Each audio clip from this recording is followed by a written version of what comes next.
Vous étiez en deuxième position sur la liste de la maire sortante à Tourcoing, qui est arrivée largement en tête dimanche soir. Ça vous console du score très décevant du bloc central un peu partout en France. Je rappelle que vous n'avez gagné que 400 communes sur 33 000 au premier tour. C'est quand même pas beaucoup.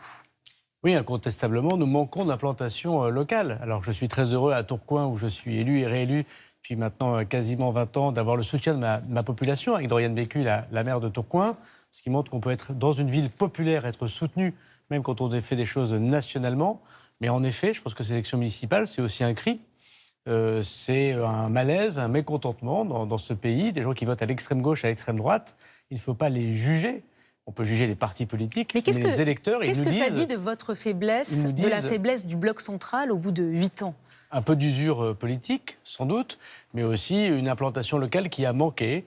La politique, c'est quelque chose qu'on doit faire en étant en contact direct des électeurs, en étant en proximité, en étant élu local. Ça se faisait trop à Paris, c'est ça? J'ai toujours dit qu'il fallait plus de bistrots et moins de visio. On a fait souvent des visios et pas assez de bistrots. Le premier tour a été marqué, notamment dans votre région, par une poussée des Insoumis. David Guiraud est en passe de gagner dimanche prochain. Il est très haut pour les Insoumis à Roubaix. Qu'est-ce que ça dit de la France? Qu'est-ce que ça dit du vote des grandes villes et du vote des jeunes? Je pense qu'il y a un malaise quand on vote à l'extrême droite ou à l'extrême gauche qu'il faut entendre. Et on n'est pas là pour donner des jugements aux électeurs qui votent, quel que soit leur vote. La conséquence, cependant, c'est que les partis politiques devraient avoir de la responsabilité. Et moi, je suis terrifié, comme beaucoup de Français, terrifié de ce qui se passe à gauche. Comment le Parti socialiste peut aujourd'hui s'allier avec des gens qui ont en leur sein eu des personnes extrêmement violentes, je pense à M. Raphaël Arnaud et à ses amis, et des propos antisémites, tenu, ça a été jugé comme tel par les propres dirigeants de la gauche, de M. Mélenchon, et ensuite faire des alliances à Nantes, dans diverses communes, à Toulouse, où on considère que M. Moudinque est quasiment un fasciste. Qu'est-ce qui justifiait que le maire centriste, M. Moudinque, ait une alliance LFI-PS contre lui? Olivier Faure était à votre place. Olivier Faure était à votre place hier. Il parle de fusion technique pour garder les villes à gauche. Non, mais il ne faut peut-être pas nous prendre pour des imbéciles non plus. Il y a des socialistes qui ont fait le choix et qui ont cet honneur de ne pas mélanger leur voix avec la France insoumise.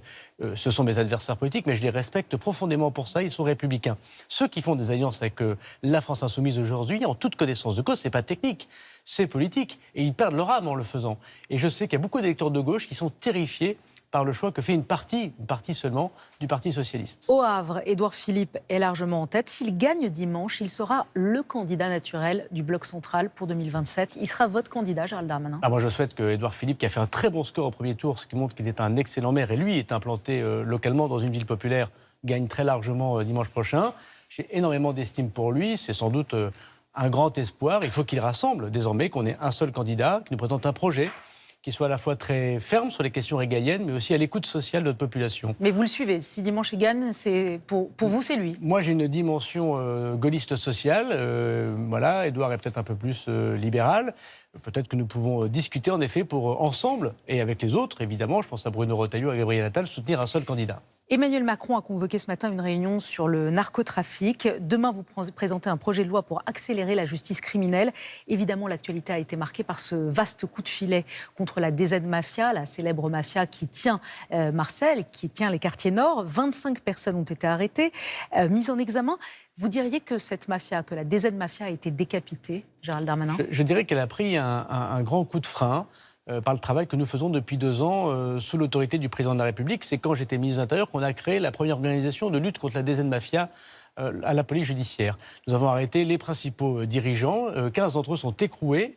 Et je crois que ce que nous avons fait depuis 2024, là aujourd'hui c'est Laurent Nunez qui poursuit ce travail, c'est plus de 870 interpellations qui ont concerné la DZ Mafia. Donc là, c'est une grosse opération, mais il y en a eu d'autres aussi. 870 interpellations de personnes en lien avec la DZ Mafia, c'est-à-dire une organisation mafieuse que nous combattons. Et c'est pour ça que nous avons fait des prisons de haute sécurité. On voit d'ailleurs que ces prisons de haute sécurité nous ont permis d'entendre et d'écouter davantage et de connaître mieux le réseau et de les empêcher de pouvoir continuer leurs activités criminelles. Vous parlez de prison, 2 questions. 19 criminels pourraient être libérés cette année à Marseille, faute de capacité de les juger. Vous allez sortir de prison sans jugement? Non, aucun détenu en détention provisoire ne sera libéré parce que nous sommes mal organisés au ministère de la Justice. C'est pour ça que je porte un projet de loi demain au Conseil des ministres qui vise à moderniser la justice criminelle et que nous avons débloqué énormément d'argent, notamment des salles, pour faire des audiences, des magistrats que nous recrutons, pour que jamais un détenu en détention provisoire ne soit libéré parce que nous sommes mal organisés. Un nouveau détenu, vous avez vu le journal, un nouveau détenu s'est évadé vendredi d'une prison de Bar-le-Duc. C'est la 4e évasion en une semaine, Gérald Darmanin. Il y en a eu à Clermont-Ferrand, il y en a eu à Villepinte, il y en a eu à Paris. Qu'est-ce qui se passe? Comment ça se fait que les prisonniers arrivent si facilement à échapper à la vigilance des agents pénitentiaires? Moi, je soutiens les agents pénitentiaires qui font un métier difficile dans des prisons surpeuplées. Quatre évasions en Mais une il y a eu des semaine. fautes. Et d'ailleurs, le directeur de l'administration pénitentiaire a sanctionné ces fautes. Nous avons pris un certain nombre de dispositions pour changer profondément le fonctionnement de nos prisons. Malheureusement, 200 prisons à peu près en France. On les modernise peu à peu. Et il y a encore beaucoup trop de fautes et beaucoup trop de laxisme dans nos prisons. Et je suis là, parce que c'est ma tâche, le ministre de la Justice, pour travailler pour les Français.